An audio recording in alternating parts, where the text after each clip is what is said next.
Well, good morning, everybody.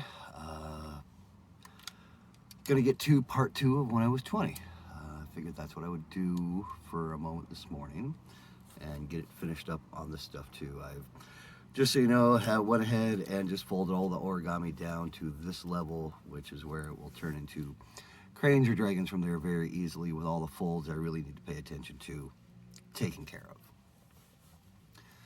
I just want to do a quick van update. I called a speedometer specialist today. If this is by chance the first one you see, awesome, welcome. Thank you for for checking me out and listening to me ramble. The issue with the van that I have right now is that the cluster is not working, and we've been kind of under the thought process that we need to find a new cluster. Not easy to find for this particular van, which I mean, it's going to happen. Certain things are going to happen, but I called a specialist. Getting back to that, and told him everything that's going on. And one of the things I'm experiencing is when I hit 45 miles an hour, the check engine light comes on, and if I make a right turn after that, it stalls. He doesn't think that has anything to do with the cluster itself, actually. He doesn't think that's at one computer having trouble talking to another through that area. He thinks it's the ignition switch, which is usually between like $150 to about $300 to get a new one put in. And he believes that that might be causing the whole situation. And if we attend to that first, the cluster that I have may actually start working again. And it is definitely a cheaper and easier and faster solution if it's the correct one. If it isn't, then I'm just being a little bit of a hypochondriac dad and changing out things that maybe I don't need to. But if I do this, I know I'll never need to again as well. I mean, just in the sense of the time I'm going to have the van. So on Monday, I'm taking it to Goodyear and we're going to do an ignition switch out and see what happens from there. So yeah, that's kind of the good news. Um, Hopefully. So back to when I was 20. Kind of really winding down with the time where Moonchild would be involved in what I was doing. We hung out for a few more nights together. I'm going to change this a little bit. Notice that if I didn't do any hand movements, they're almost coming up like naughty things. So there we go. That's better. Um, we did. We hung out for a couple more nights trying to find places in the whole Haight, Golden Gate Park area. One of those was there we go. One of those was an abandoned, earthquake damaged, abandoned, small little apartment building. But the owners were in the very next morning banging on the walls like literally bam, bam, bam, bam, time to get up and go, kids. So that was by no means a long term solution. And there was one other place that we tried for a night that I didn't like. And that's what I remember. I didn't like it. And during that time, during the day, I had started to hang out with these a couple of the a couple of punk rock kids. The guy was named Wolverine, and the girl was named Fawn, and street names. And they also had a couple other little punk rock kids hanging out with them. One was named Pilfer, and which might give you an idea of what he liked to do. And I honestly forget the name of the other one. Sorry. But Wolverine was a cool kid. He had leather pants and big combat boots and leather jacket, and lots of tattoos, big old mohawk. And Fawn was just this cute little tiny girl with a Chelsea. Those who don't know, a Chelsea is the hairstyle where basically all your head's bald, or shaved actually, I should say, to about there. So she had a little bit of fuzz and then just some bangs hanging down. I won't lie, it's super cute. But yeah, we kind of were just clicking a little bit, and they were homeless as well. And they told me about what they called the Third and Jesse, which was a hotel in downtown San Francisco on Third and Jesse. And that they were staying there along with a whole bunch of other people, and it was totally safe and really solid place. It sounded pretty good to me. A lot of people, safety in numbers, even if there's some weirdness around. Because they had told me that I'd basically be sharing the room that the two of them and Pilfer and this other kid on occasion showed up to stay in as well. And that we'd have a lot of the entire fourth floor to us, basically. And so, I asked Moonchild if he was interested, and he just was like, nah, I'm sorry, man. Moonchild doesn't want to go downtown. Moonchild wants to stay in the Haight area. So it's like, all right, man, well, I got to go figure something else out for a moment, so I'll catch you in a couple of days. And so we headed out to this hotel, and I cannot say that I honestly remember how high it was. I want to say like 9 or 10 stories, something like that. It was old big brick beast. This is an old hotel that had gone through many, many earthquakes as well as some other things. And so it had been condemned for a long time. There was this huge fence all the way around it, and it truly looked inaccessible. And so, I followed these kids up there, and Wolverine was about my age. He was 20. Fawn was 17. And I don't remember the age of the other kids. But we walk up to the fence, and I watch Wolverine slowly just peel away where it looks like this fence just continues on. Somebody had been even more crafty than I and had figured out how to cut the fence and then reattach the fence to little hooks that were so camouflaged you couldn't tell anything had been done. So we walked through that and we put the fence back up in place. And then you go to what was once upon a time the front entrance of the hotel. It's completely boarded up. I mean, like multiple boards over each other, completely just boarding off any entry.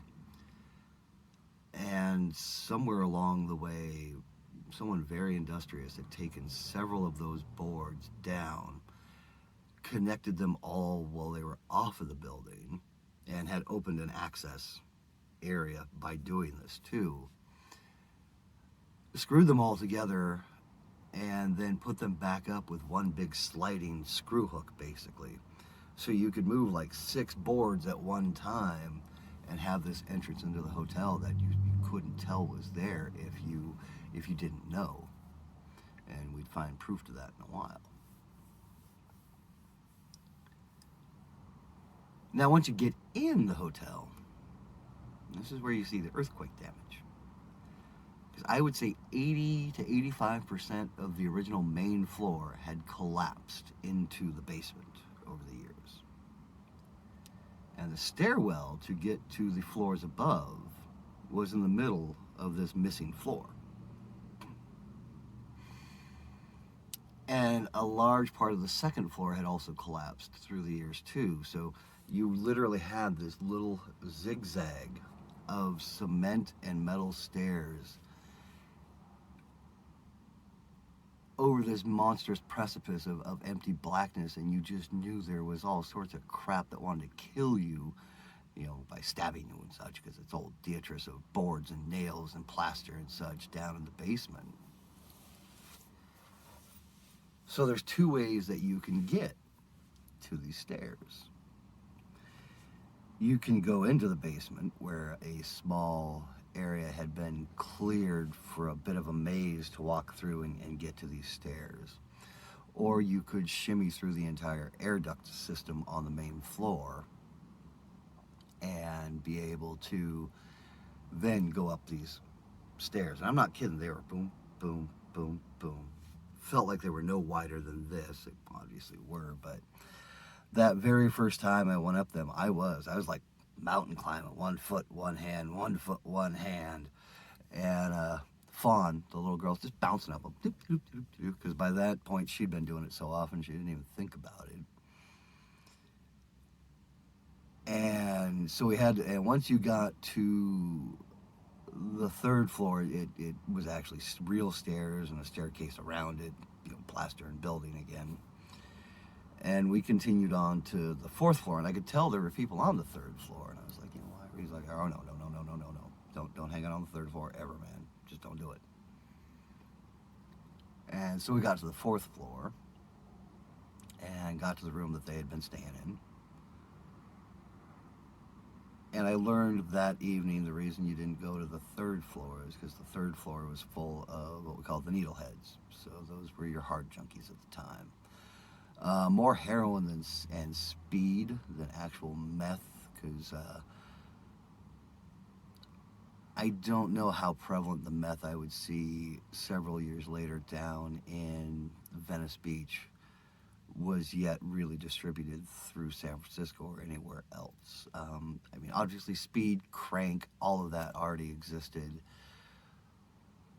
But I kind of feel like at that time, crack cocaine was still kind of the cheaper drug for smoking. And I don't think the meth that we see, the situations that we see of today, was quite really on the market full bore like it would be as I started to go to Venice for my very first time several years later.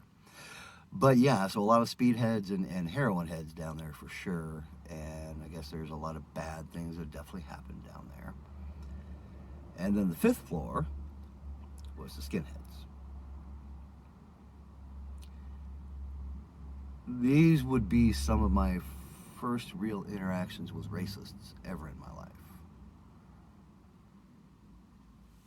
Racists are idiots. And I can tell you that firsthand. They're fucking idiots. And I'm sorry to bash the church like this, but the skinheads, the racists, they use pretty much that same kind of mentality churches use to recruit people. They find people that are lonely, confused, not sure what to do with the world, and they start to fill them with things that seem smart and cool at first and make you feel accepted and wanted. And then they actually start to pull out the crazy. And you digest that right along with everything else because these people have been cool to me and they've been my friends and they actually helped me and made me realize that somehow white people are better than anything else. The fuck? And then that you have the right to hate these people and want to kill them, and that it's okay for you to go hunting them at night and beat on them. This is San Francisco in 1990. We're still struggling with the country truly accepting homosexuality. We've made strides. We're still dealing with it. So imagine that long ago, 30 years ago now. Wow.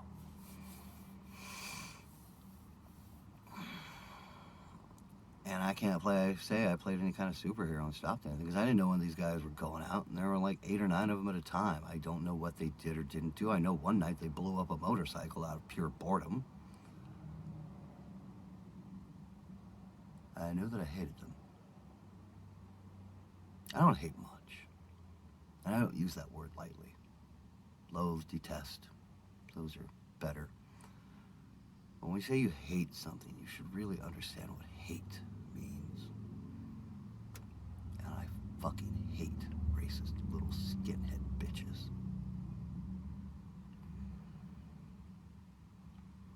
So that part wasn't fun. But other than that, the hotel was okay. Because, yeah, as long as you left early in the morning, came back after dark, it was pretty easy. I had to kind of travel over to the Haight-Ashbury area like only every couple of days to work at the soup kitchen because what I would be able to take home at night was still plenty for me and the other kids. Other things that happened while I was in the hotel. I tried bum and change for the first time in my life. Spare changing, spanging, as we called it back then. Been called panhandling once upon a time. I'd never done something like this before. And we went down to the subway area, like in the middle of downtown. A couple other kids, Pilford and the other one whose name I can't remember. I don't know, 10, 15 minutes passed by of truly just yeeting my pride right out of my soul. Going, can you spare some change? Can you give me some money? me spare some change? I fucking hated it. And when this one girl who any other time in my life I'd have been like, my gosh, she's gorgeous, I don't want to know her. When she actually stopped and smiled and gave me $1 and walked on her way, I have never felt smaller or shittier or worth less ever in my life. I couldn't do it.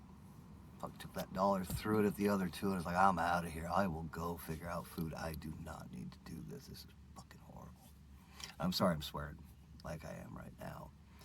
I will try not to do that too often, but this is one of those moments that even now I feel a little disgusted about myself, and I truly feel disgusted about the people that do it. Because I want you to understand, you do not need to spare change on the street. Anybody that is asking you to do that has decided not to work for a living, not to contribute, and they actually expect you to take care of them. And just so you understand, spare changers make between about $150 to $200 a day if they go out there, swallow their pride, and act like they need your help. Do you make $200 a day? Then don't give them anything, because they don't need it. What they need is some responsibility, a kick in the ass to take care of themselves again. I hate people who spare change, because they're usually not that far off from a thief. Kind of goes hand in hand a lot of the time. So yeah, I don't like those people. Met a lot of people I didn't like on the streets. Won't say I hate them, but I definitely don't like them.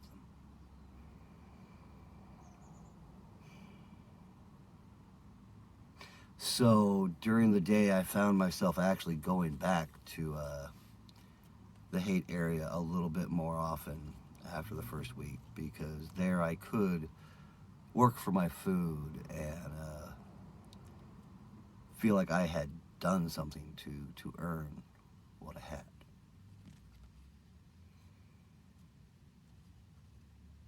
Because I had even learned that certain things at the soup kitchen that I had free access to, like an extra bag of potato chips, would get me a pack of cigarettes.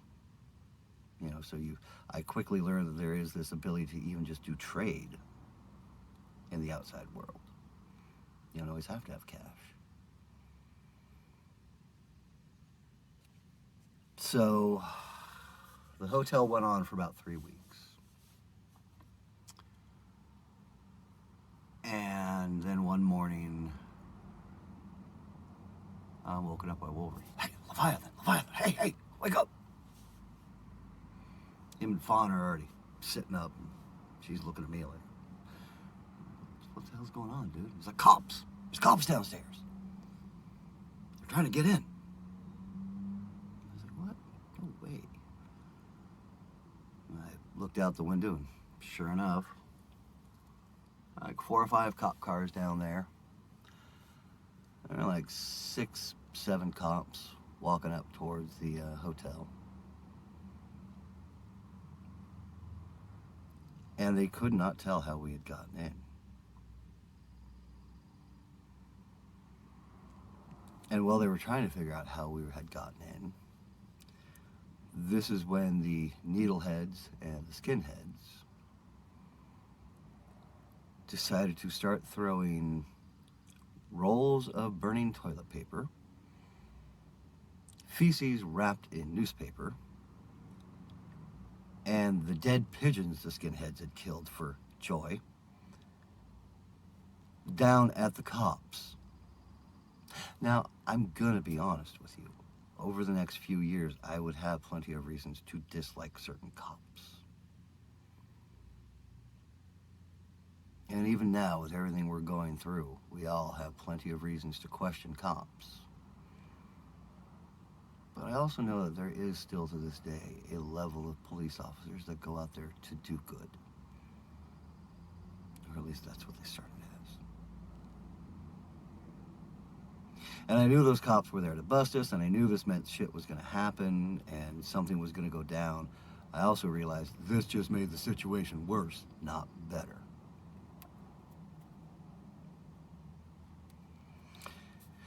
And the only exit out of the hotel is that actual crazy little boarded up swinging door somebody long before me had created.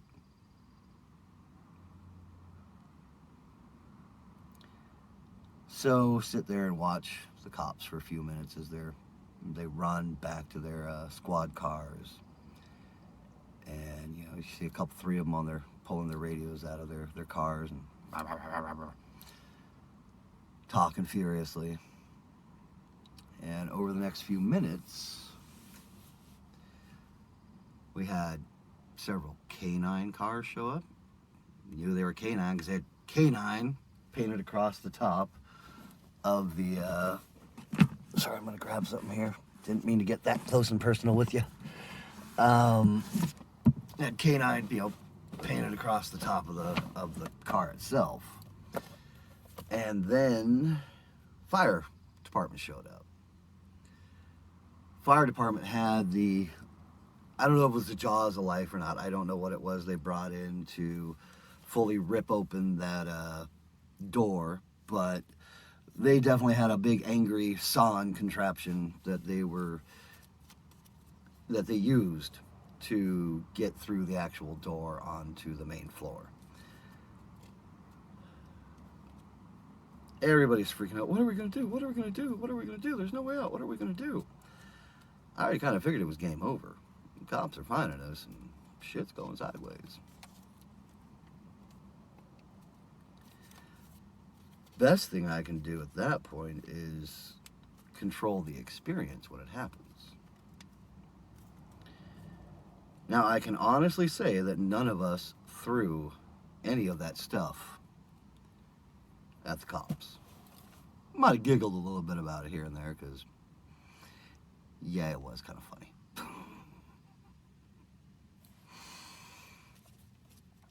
It was kind of funny.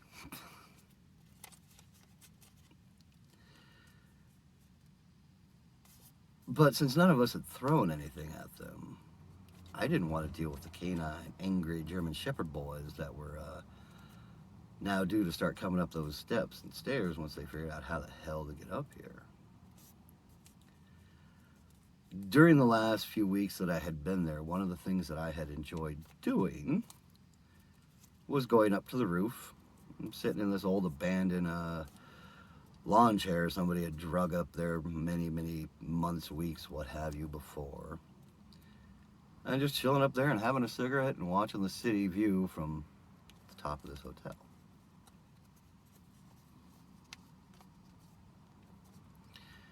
So I figured best thing to do was to go to the highest point of the hotel and just chill for a while. That was my plan. That was what I was going to do.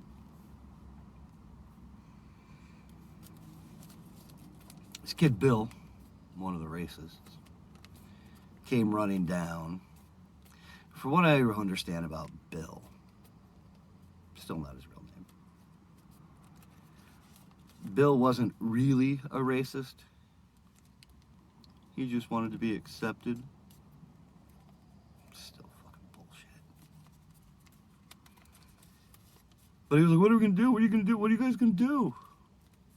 And he heard that we were going to go to the roof. And he was like, well, it's stupid. I'm like, well, I don't give a damn what you think. I'm still going to the roof.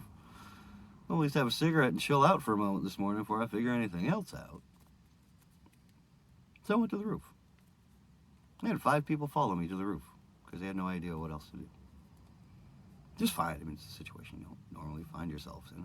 It's not one I'd ever found myself in before. Well, we get up to the roof, and I indeed do. I just pull my smokes out, and light up, chill out, watch the view for a while. Couldn't actually see the cop side, but watch the rest of the city for a little while. Had a couple more cigarettes. Let a good, half hour pass by. And that's all right. It's time to go back down. And everybody's like, well, what if the cops find us? I said, the cops are going to find us. But at least by this point, everybody that had a canine dog, I'm pretty sure, has probably gone through. And all that anger's done. and we at least have a chance of getting out here without being bit.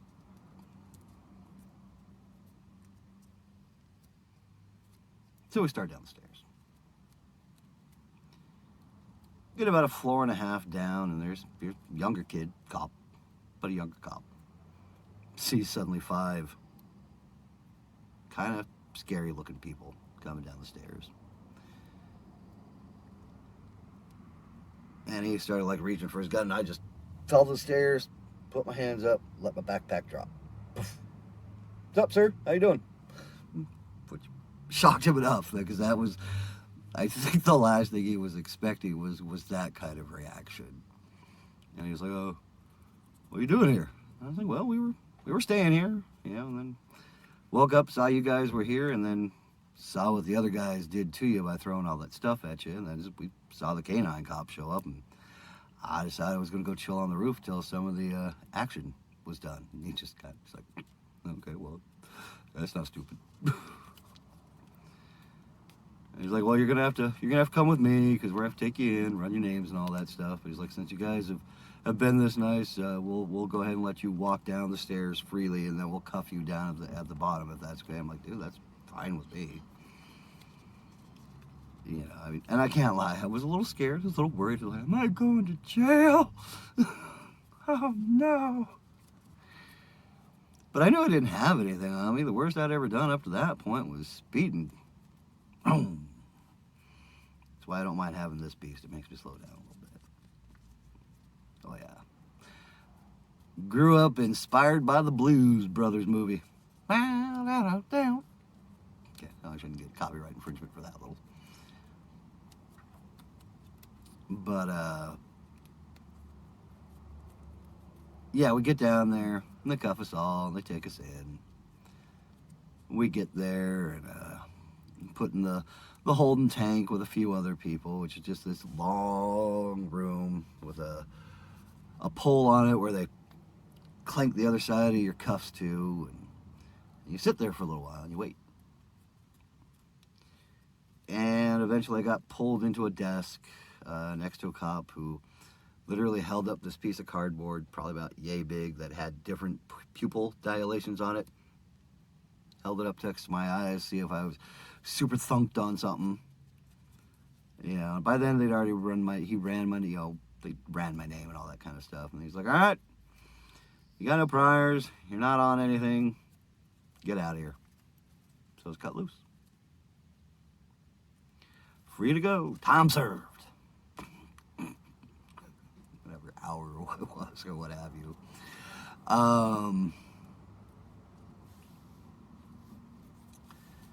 So after that, went to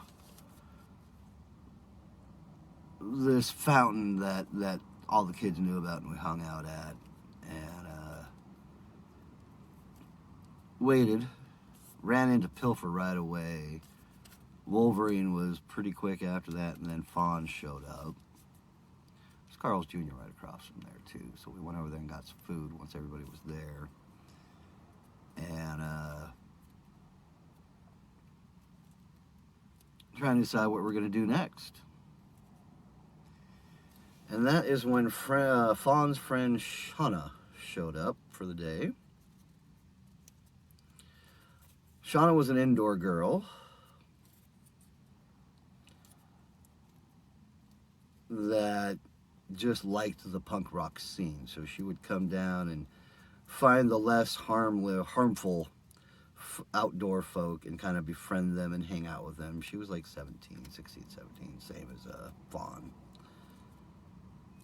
And since her and Fawn were friends, Fawn went back to her place to take a shower while we all tried to figure out what was going on.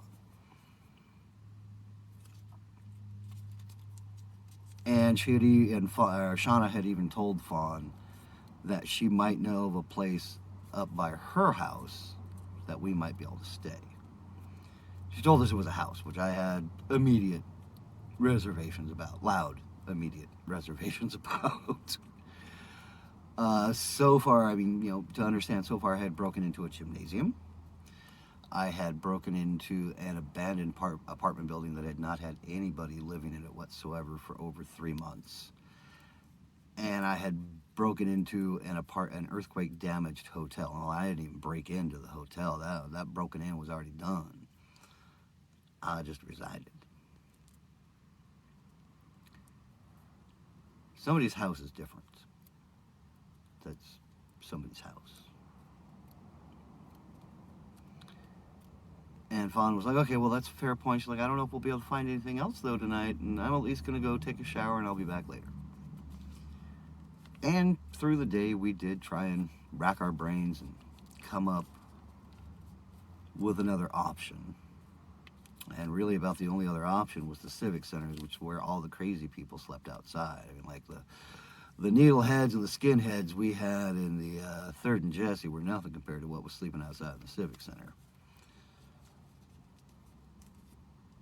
So that was not something anybody wanted to do. Fawn was good at gone. Talking for a while can't suck. But apparently I do like the sound of my own voice. So, there you go. Fawn took a while to show back up. And when she got back, she was like, we gotta check this place out. We gotta check this. Leviathan, come on, no, Bradley, come check this place out. Everybody else was obviously super down and ready to do it because, you know, they were truly more punk rock than I was. And gutter punk is actually what they referred to themselves as. We were gutter punks. I did have a mohawk by this point. That had happened a few weeks ago at that point.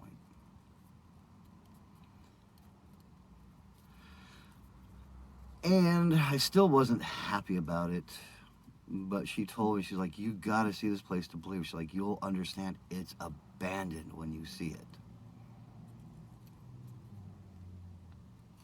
I was like, all right, I'm still holding out reservations. Like, I may not stay with you guys. I may move on. She's like, all right, but just check it out first. Dragon. I wanted to get those finished because at some point I'm going to put them all together onto something today. So, damn girl. So yeah, we go to this house, and you can't go into the front door. You actually have to go in through the basement garage. So I'm not gonna lie, there was a cute girl walking through from the window. Squirrel.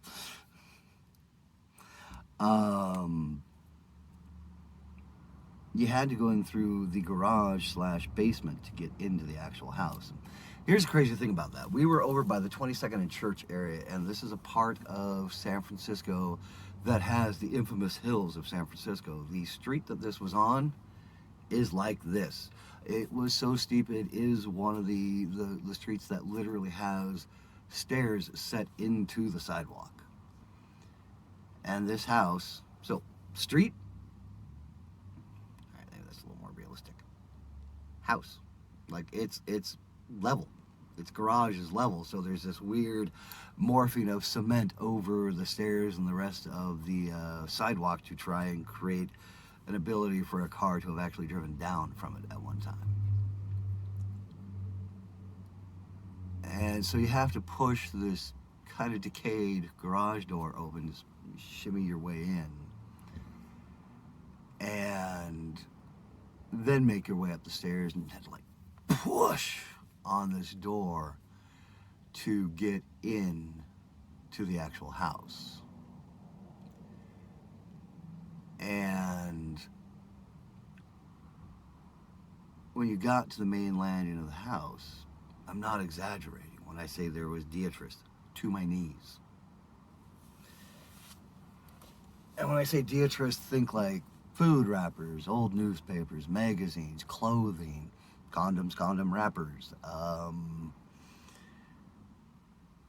anything that can make up long-standing, long-term garbage. Non-stinky, but garbage. Was close to 2 feet deep. in this main floor. And that was what was keeping the front door closed, was all of this detritus, just flotsam and jetsam, flooding up against this door. You go from this little spot. This is like the little hallway, the entryway. There's no electricity, and there's no running water. Go into the kitchen, which is directly behind the door. So just take a right, you're in the kitchen. It's an old, like 50s refrigerator standing there, very dilapidated and sad, with food in it that has a 1982 expiration. The back of the house is in such bad shape that vines are literally growing through between the slats of the wood. The window's gone. From there, you take a left, you walk into the dining room, which had two huge, gorgeous, built-in, like, chests, I guess, drawers, cabinets. I mean, just walls, both sides, just huge, gorgeous built-ins. Back wall not so damaged, but still not in great shape. Window was still there. And it had sliding doors, gorgeous slabs of wood that had been turned into sliding doors. Pocket doors. You walk through those, you're now back at the front of the house again, on the inside of that entryway. And this is the front room. There's a fireplace in there. There's that little bay window, tri-set with the seat on it to overlook the whole city. Old beat down antique red couch, to the point where like the springs are it's a ride on that thing. The springs were so old and beat down. And books, paperbacks, books and books. I mean, books. These books were on end, so stacked like this on the ground. And these were paperbacks, fiction paperbacks. Floor to ceiling. All the way across one wall, 3 stacks deep. And there were at least 40, 50 stacks running across. I mean, this was thousands upon thousands of books. And a bunch more old clothing just strewn everywhere. Now we get to the stairs, because get back into the hallway. A couple sliding pocket doors again.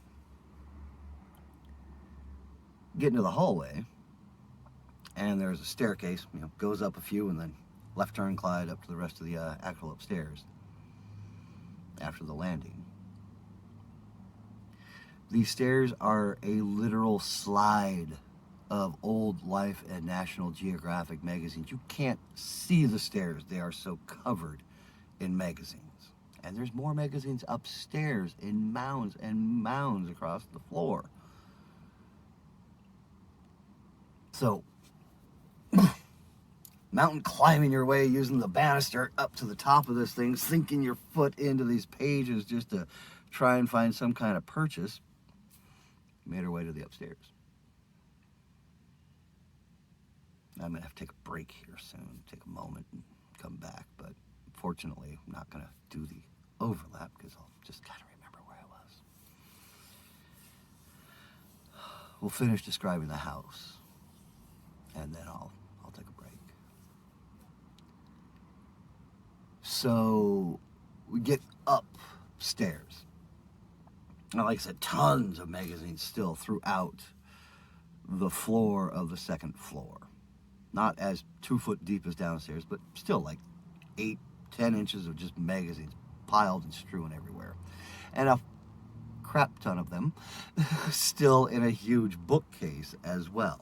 So I'm going to try and keep the swear words per word spoken to a minimum so that hopefully, all told, they won't think I'm a big sweary potty mouth and make me take this down.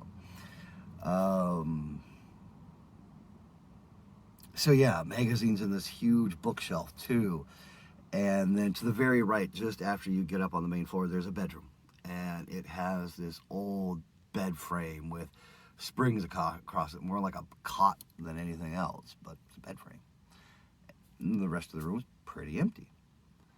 Behind that on the right hand side, another small bedroom with a couple small bed frames in it. On the left side of the hallway, which takes you back to facing over the street that we had come on from, was the big main upstairs bedroom. It was a nice big size, and it had two walk-in closet with doors on either side of it. So you walk in, and on each wall, each opposite wall, there's a door. And these closets were tall enough for me to stand in, and were almost like 5 feet across in width, and then went the whole length of the room. So I mean, just a tonnery of storage space in that room. Fawn got that room. Figures the cute girl will get the biggest room. I mean, it doesn't matter what kind of lifestyle you're living in. The girls usually win. You might as well just go ahead and understand that right here. But there was also a bathroom upstairs, and that's the last little piece I want to describe now before I take a break. Bathroom had this really cool old clawfoot bathtub in it. And inside the bathtub was a literal mound, like coming up above the edge of the bathtub itself. Literal mound of disposable razors. Hundreds and hundreds of razors it had to take to make the stack of razors we saw in there. And then next to that, where the toilet was, going along the wall next to the toilet, jugs and jugs, milk gallon jugs of urine in very, very different stages of life. Some was the pale yellow that had just kind of happened some couple weeks ago. Some of it was browns that I'm not going to describe too hard to you, with things starting to grow and creating a new atmosphere within the bottle. We're in there. I mean, at least 20 or 30 gallons, at least. So yeah, I was kind of convinced that maybe this is abandoned. Maybe this has been a squat for a while. And maybe we just got lucky and the regular fuckers aren't here. So I said yes to crashing there for the night. And with that, I'm going to take a moment to wet the mouth and take a second from talking. And I'll be back, and we'll finish this up. Wow, I don't know if this is going to be 2 parts or 3 parts, because I mean, we're already at 42 minutes, and there's a lot about the house to go yet, but we'll get there. I might actually, you know what? I am just going to make this part 2. I'm going to wrap this up. I'm going to post this while I am taking a break, and I will come back and we will do a part 3, because this is a big little chunk in and of itself. Because, yeah, first night in the house, we slept there. I'll start with when we woke up the next morning when I come back.